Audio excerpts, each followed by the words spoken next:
Hello and welcome. In the last video, we have seen the default docker-compose file that comes with the Laravel installation, and we have removed some images. In this video, we will add a new image. That's phpmyadmin. This is the configuration. We'll understand them. Then we'll add it to our docker-compose file, and we'll see the database using phpmyadmin. So let's get started. So first thing, let me just zoom a bit. So this is the name of the container. You can give any name, and then we need to specify the image. So this is phpmyadmin/phpmyadmin. Then it links to MySQL. This you need to check that this name should match with this links. Then in the environment, we can say the host is MySQL, the port number is 3306, and this you can is not so much important for now right now. Then in the ports we can see normally phpmyadmin and localhost port run on the same port.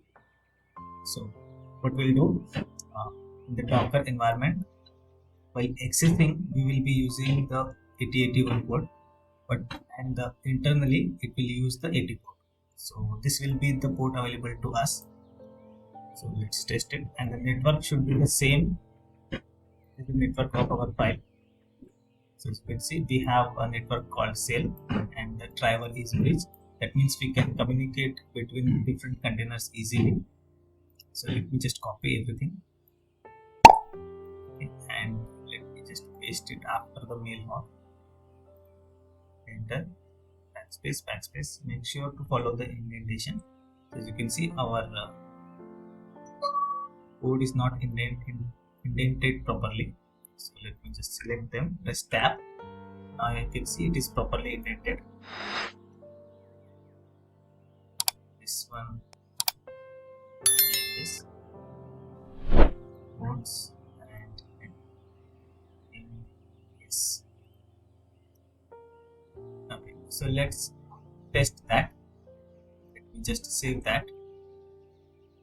So already I started that server, and if you stop them, let's sit down.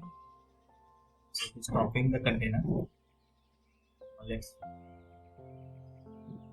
go down again. As you can see, this time phpmyadmin is added and we can access them. So let me just give you a demo. Localhost. This is our Laravel application running on port 80.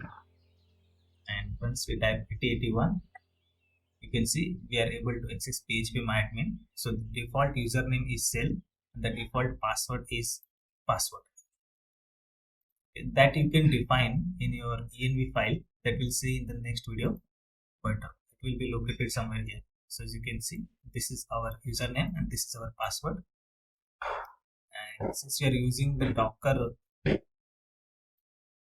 architecture, we need to define MySQL here. This is the name of our database images. So that we'll see in the next video. So let me just log in.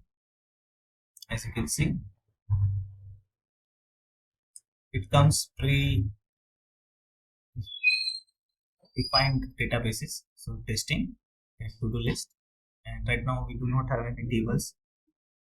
So yeah, thank you guys for watching. In the next video, we will understand the directory structure of the default Laravel project.